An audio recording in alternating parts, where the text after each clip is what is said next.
Want to know how I choose the perfect bet size on every river? Here's what I believe. If you're playing live poker, your river bluff size and value size should almost never be the same. Aren't I going to be exploitable? Yes. Aren't people going to exploit me? No. Unless you're playing against Linus Love, Justin Bonomo, Steven Chidwick, or Phil Hellmuth. I believe having wildly different river value and bluff sizes is going to be the best way to win the most money in live poker. Here is my river sizing strategy in a nutshell. When my value wants to go big, my bluffs want to go small. And when my value wants to go small, my bluffs want to go big. Now, there's going to be just a little bit more nuance than that, and I'm gonna explain how I determine this when we walk through some examples in just a second. But first, there's 2 questions I ask on every river when I'm trying to come up with the perfect sizing. The first question I ask, what is my opponent's range? Think of this like the children's game Guess Who. You don't start off by asking, are you Bernard? No, you start off by asking, is your person a man?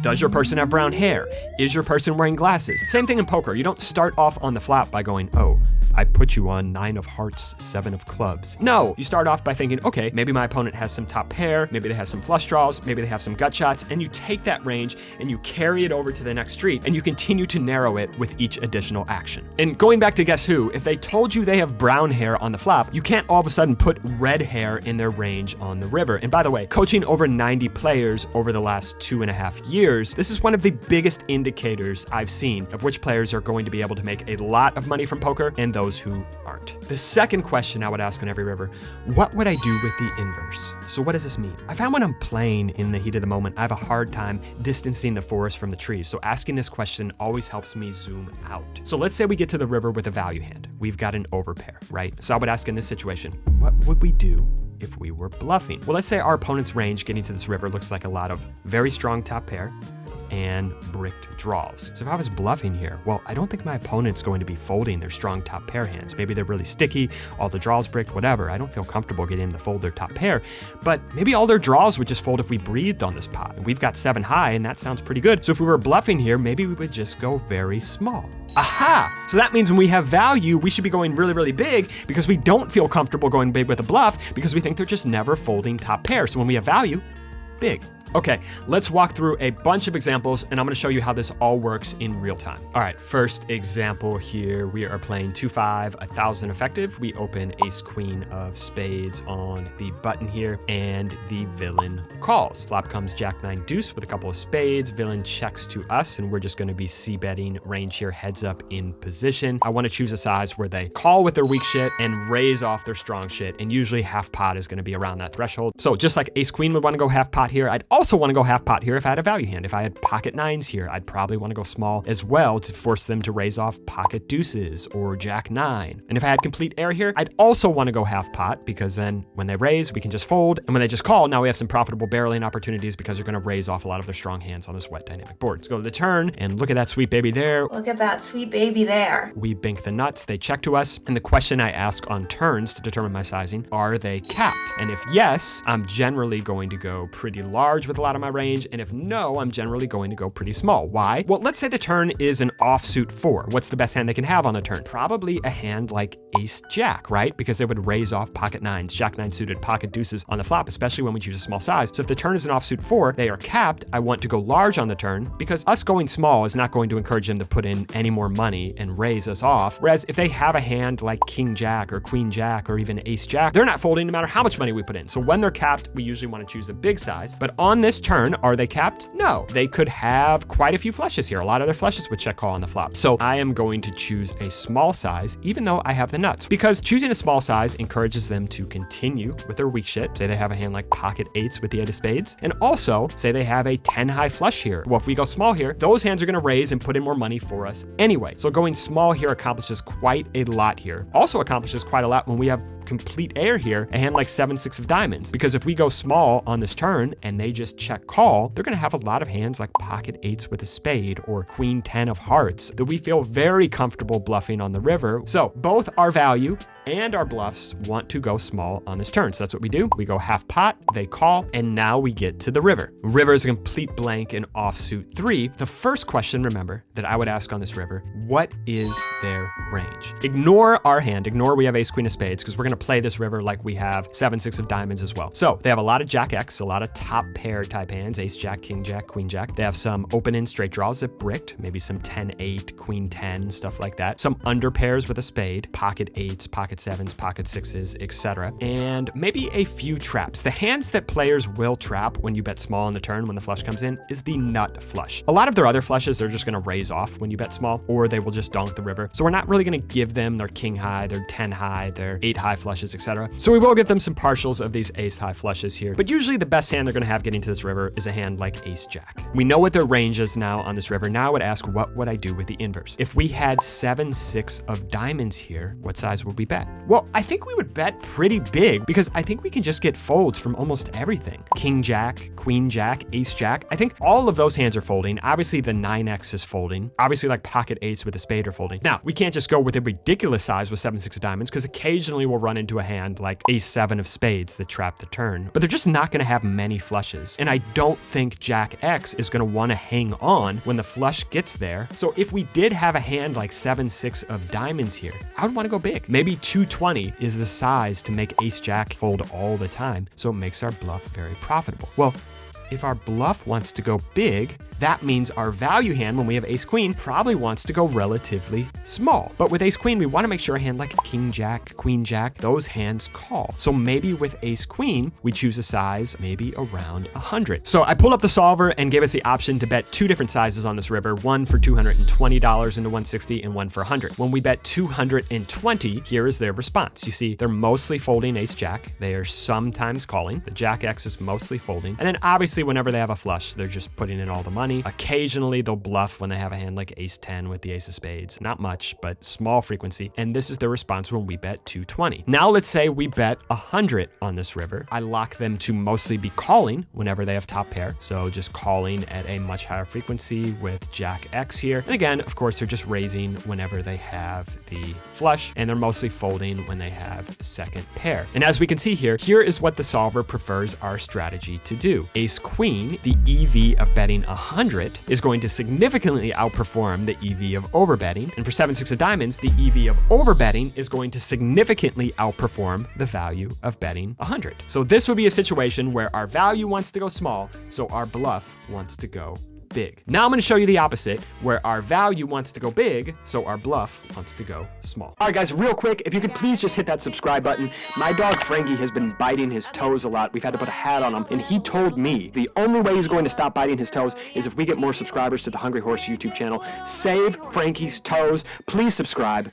Thank you. All right, so this one we're going to play a 3-bet pot, again, 2-5, 1,000 effective. Cutoff opens, we're gonna 3-bet on the button to 70. And we're gonna play this hand like we have pocket kings and also 6-5 of diamonds. So we 3-bet, our opponent calls, flop comes 9-4 deuce, our opponent checks, and I'm just going to range bet small. And you may be asking, like, why do our value and bluffs want to play the same on the flop and the turn? Our value hands obviously just wanna build as big a pot as possible from worse, and our bluff hands want to build the largest pot possible on the flop and the turn where we can still get them to fold the river. So the goals with our value and our bluff are often going to be exactly the same on the flop and the turn, and those goals only diverge on the river. Remember, the best bluff is the bluff where they call the flop, call the turn, and then fold the river. So let's go into this hand here. We c-bet for 1/3 on the flop. Our opponent calls. We go to the turn. Look at that sweet baby there. We bink the nuts here. Our opponent's gonna check it over. I think this is a pretty good opportunity to go small here because you think about what their range is getting to this turn. It's gonna be a lot of hands like pocket 7s, pocket 8s, pocket 10s, jacks, queens, hands like that. And what do our opponents put us on when we 3-bet pre-flop? C-bet the flop, and now a king comes on the turn, and they put us on a lot of ace king or overpairs. And if they have a hand like even jacks or 10s here, if we start going too big, our opponent's going to be folding. So with pocket kings, we probably want to go small. Same thing with our bluffs. If we had a hand like 6-5 of diamonds here, we'd also want to go relatively small. Why? Because if we just go huge here, our opponent's going to fold queens, 10s, jacks, and that's nice. We don't mind our opponent folds that. But then what's that going to mean about bluffing them on the river? The range that gets to the river is going to look like sets and ace king. And that's not a range we feel quite comfortable bluffing when we have 6-5 of diamonds. But if we go small on this turn, maybe they call with queens, tens, and jacks. And now they get to the river with a range that's just going to do a lot of folding if we put in a chunky bet. And remember, we would rather have them call with queens on the turn and fold that on the river when we're bluffing. And when we have value, of course we don't want queens to fold on the turn. So again, you see here, our value and our bluffs often have the same goals on the flop and the turn. So here on this turn, we go small. Again, our opponent calls. Now we get an ace on the river and our opponent checks. So now the first question on this river,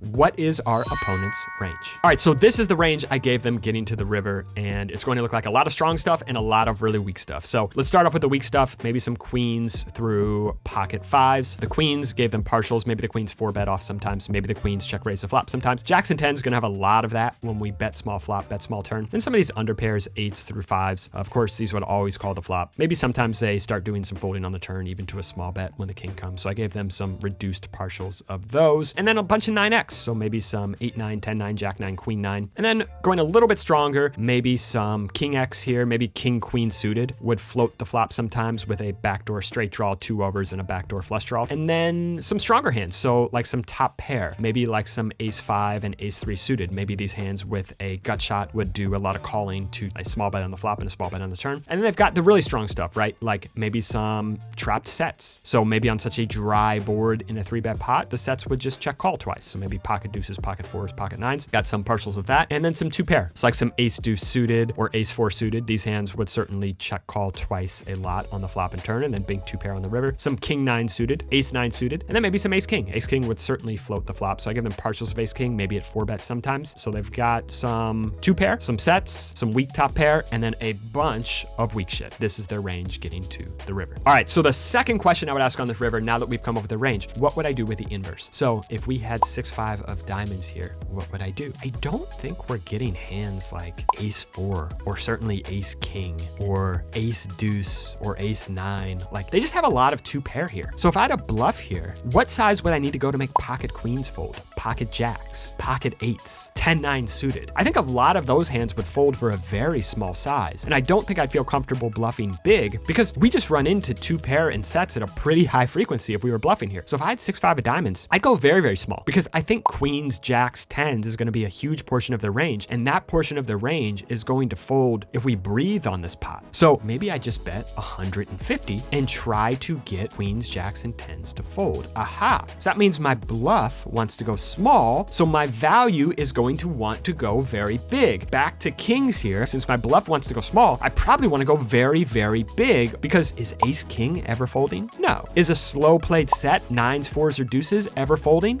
No. And the question here is queens or jacks or 10s or king queen suited ever calling, no matter how small we bet? Probably not. So we should just target those very strong hands when we have pocket kings. All right, back to the solver here, and I gave it the option to either jam all in for 800 or bet very small for 150 on this river. Here is their response when we bet 150, and they're just doing a lot of folding with the king queen, these single pairs down to 10s, obviously all the 5s through 8s, and they're just jamming a lot when they have the sets or ace king, and calling whenever they have top pair, and then mixing jamming and calling when they have 2 pair here. And then here is the response when we bet 800 all in on this river, have these sets almost always calling, maybe some small partials of folding, maybe they get terrified every once in a while, who knows. And the ace king obviously always calling, ace 9 mostly calling, sometimes it gets scared to ace king, and the ace 4 and ace deuce mostly calling, maybe sometimes these 2 pair get scared when we get a little bit more greedy on this river. So I was very conservative with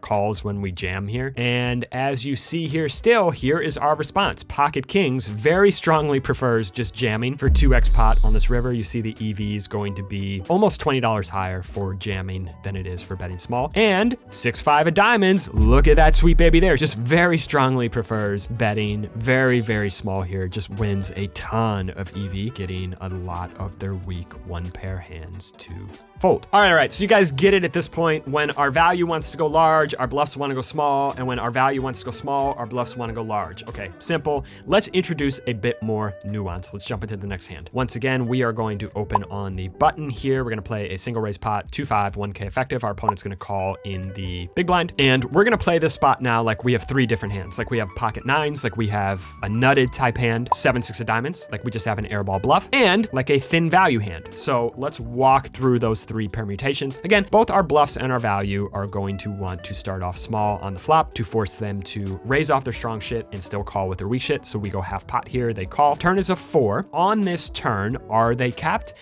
Well, yes, because they probably raise off pocket deuces on the flop. They'd raise off jack 9 suited on the flop, probably don't have pocket jacks. So the best hand they get to this turn with is usually going to be a hand like ace jack. Occasionally, they could have pocket 4s that floated the flop, but for the most part, if we bet small on this turn, they're not going to be putting in a lot more money for us. So in general, when they are capped, both our bluffs and our value have the same goal. We want to be piling in a lot of money on the turn. Our value is going to want them to call on the river. Our bluffs obviously want them to fold on the river, but our best bluff gets in the most money possible on the flop and turn, and then gets them to fold on the river. So overbet on this turn, nearly 2x pot, just targeting those strong flush draws, ace high, king high flush draws, and the ace jack, king jack, queen jack, jack 10 type hands. So we go very big, they call, and look, the river is an ace, and now they check to us. So again, what's the first question we ask on the river? What is their range? So here's the range I gave them getting to the river. They have a bunch of flush draws that bricked. They have a bunch of jack X that now turns into second pair. And now, interestingly, they do have now a bunch of top pair. So now they have a bunch of ace X of spades that made top pair. And now they've got some 2 pair as well with the ace jack suited and the ace jack off. So a lot of their range is just going to be second and third pair and brick draws. And then a lot of their range is just going to be top pair or 2 pair. So now we've got this value hand on the river. We've got essentially the nuts here, right? Very unlikely our opponent has a hand like pocket aces or pocket jacks when they just call pre-flop. The question we want to ask is, what would I do with the inverse? So if I was bluffing, what size would I want to bet here? Well, let's say we have 7-6 of diamonds. We know their range. We could bet very small and just get them to fold all of their bricked flush draws and brick straight draws. That sounds okay. We could bet huge. I'm not sure that sounds great because we're just going to run into ace jack that's never folding in a million years. Or the other option is somewhere in between, maybe medium. If we bet medium, maybe we could just get all the jack X to fold. Maybe those hands feel downgraded on this river now that they're just second pair, and our ace X of spades type hands now make top pair, which we could conceivably be value betting on this river. Maybe our bluffs want to go medium here to get jack X to fold. When the bluff size is going to be somewhere in the middle, the value wants to go either huge or tiny. So let me show you. So the pot on this river is 380, and I gave us 4 different bet sizes here. I gave us a huge all-in jam size. I gave us a slight overbet size. I gave us kind of a medium, kind of 60% size, and I gave us a very small 1/3 pot size. So what do we want to do with each part of our range on this river? So this is the range I gave them if we jam the river for slightly bigger than 2x pot. Ace jack is just calling all the time. If they do have ace 9, I only gave them slivers of that because that hand sometimes folds the turn. Obviously, ace 9 never folds. A hand like ace 4 of spades, that hand never folds in a million years. We talked about they could have pocket 4s, especially pocket 4s with a spade occasionally. I gave them some slivers of that. Obviously, that hand never folds. And then I had them mostly folding with their hands like ace 10 of spades, ace 8 of spades, ace 7 of spades. So these hands folding about 70% of the time when we overbet jam this river. And I have the rest of their jack X, king jack, queen jack, jack 10, pretty much just folding. Occasionally, you'll get a sticky villain, so I had them calling a tiny fraction of the time, but mostly just folding anything worse than top pair on this river. All right, so what if we size a little bit smaller? What if we got 500 instead of 810 on this river? Only difference here, now I have them calling with their top pair type hands quite a bit more. So their ace 10 of spades, stuff like that, just calling more, and just have an ace jack putting in the money here. So not many differences, just more calling with their ace X of spades, single pair type hands. All right, and what if we go with like 60% pot? Now I just have them pure calling whenever they have ace X of spades, and I still have them mostly folding when they have jack X. So sometimes calling, sometimes folding with hands like king jack, queen jack, jack 10, because these hands have been downgraded on the river when an ace comes. And finally, the very small size, 1/3 pot here, they're just never folding the ace X of spades here. And so I just have them calling with the jack 10, queen jack, king jack, quite a bit more if we bet 1/3 pot on this river. And you see here is going to be our strategy. Let's start off with our bluff. 7-6 of diamonds wants to choose that middle size, around 60% pot. Why does 7-6 of diamonds want to choose that middle size? Because on top of them just auto folding all of their draws that beat us, we can also just get a bunch of the Jack X to fold when an ace comes on this river. You see, it also doesn't hate the just going very, very small here with 7-6 of diamonds and just getting our opponent to fold all their king high flush draws or 10 high flush draws or something like that. So that is also an option. But if your opponent is going to fold some of the king jack, queen jack, jack 10, it just prefers the medium size with the bluff. All right, let's look at pocket nines here. And pocket nines prefers the huge size. Pocket nines just wants to jam to target all of those ace jack,